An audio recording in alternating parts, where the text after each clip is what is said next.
you're competing at the highest level. So like decent is not good enough. We need to perform. We need to show that we're worth having in this team and worth doing more than just being here.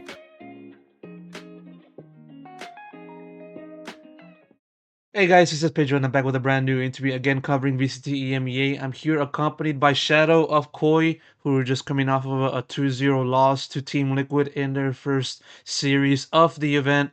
And so, like I said before, ShadoW, thank you so much for taking the time. First and foremost, before we get into the series with Liquid, I just want to give my welcome to you in competing in VCT EMEA. Just what's it like, just getting into this level after spending the previous year fighting for the top spot in EMEA via Ascension with Apex? So what's that feeling like for you right now?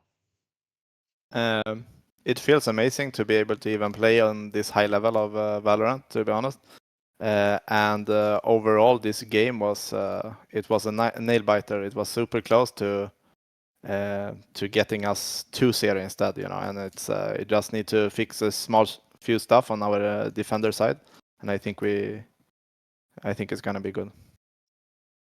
Yeah, it's as you said that, as a result of the team not doing well on the defending side for both maps in that series against TO that you guys eventually lost your first series of the kickoff and also the entire year as a whole. So regarding the defeat, what do you feel contributed most to the team not really doing well, specifically on defensive side, on both maps? Uh, I mean, I think we won the pistol and everything, so everything was fine this way, but we never really had got our footing kind of, and it's hard when they're just running around with rounds and we think we already closed it out maybe, and everything that in your head can shake things up. But overall, it's just I was telling the guys before as well. It's just small stuff we need to fix that will improve everything in our defense. Because right now we're just a bit maybe too passive and everything like this. And as soon as we fix, yeah, like I said, the small stuff, it's gonna be amazing.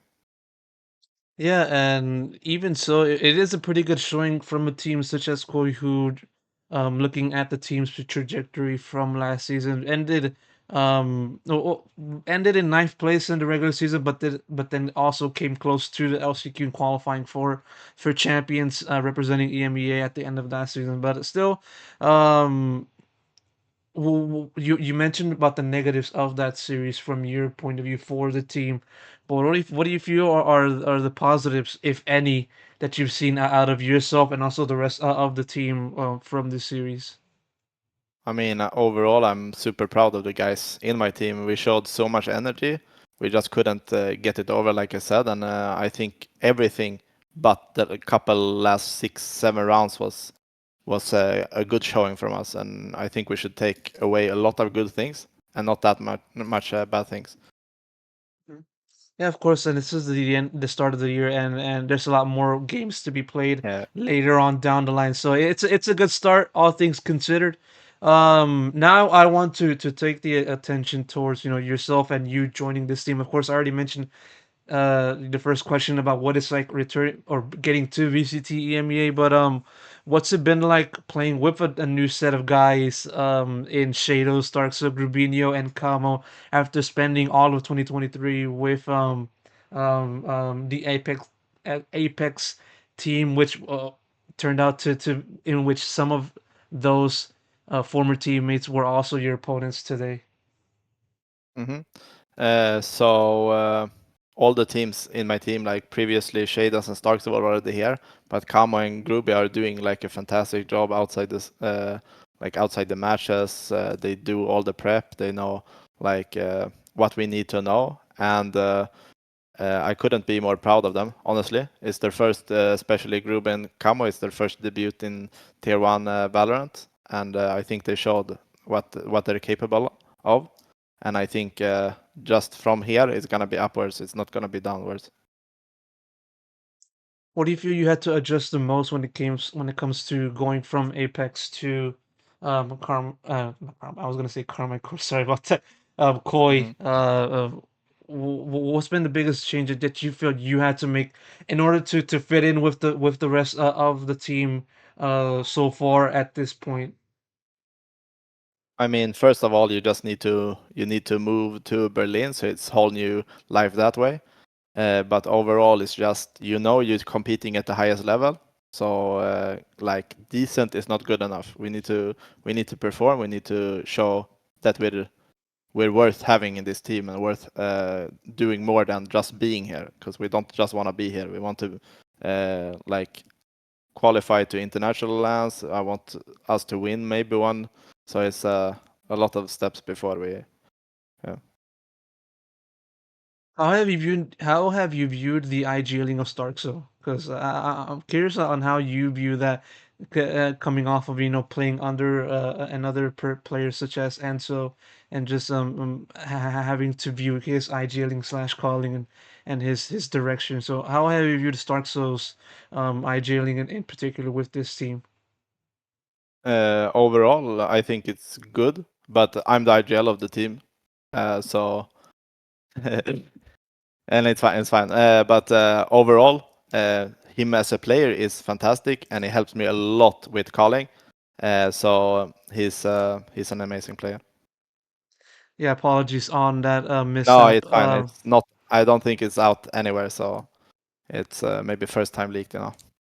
Well, there you go. Well, that's the good thing. So now everybody can understand that it's you, Yeah. not Stark. So okay, I understand Yeah. that, and thank you for clearing that up. I, Okay, now that you said that, how have you pivot from your previous role in Apex to now being the IGL for the team? How has that Mhm. transition been for you?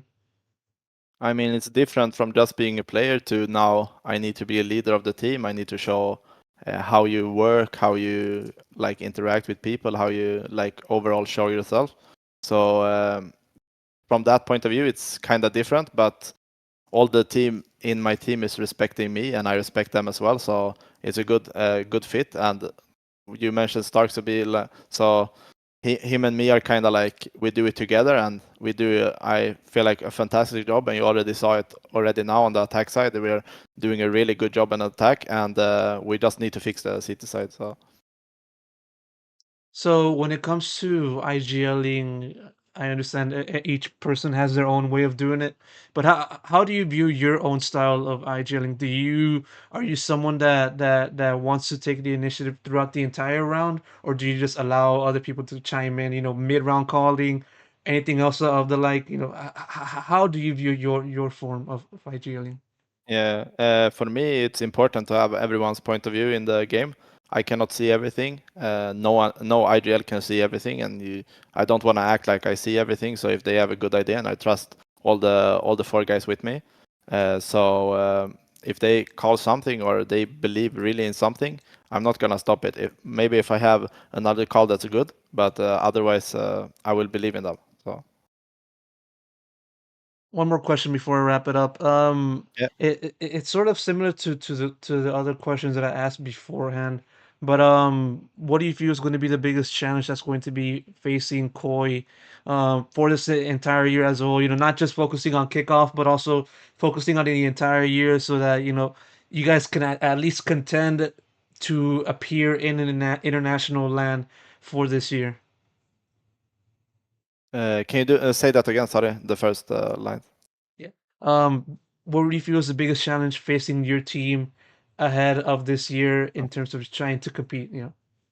Yeah, okay, okay. I mean, I honestly think it's ourselves. Like we had this game also in our pocket already, and it's our first game. And I think most of them believe this team we played against are top four. But I believe we are better than these guys Liquid that we played against. So uh, honestly, I think if we just now it's only one game in, so I don't believe we're gonna do better. But I think going to international land is for sure a thing for us, and yeah, Of course, and hopefully that happens to you and Koi. So, Shadow, thank you so much for taking the time doing yeah. this interview. Really appreciate it. Best of luck to the team, but most importantly, best of luck to you, man. Yeah, thank you so much.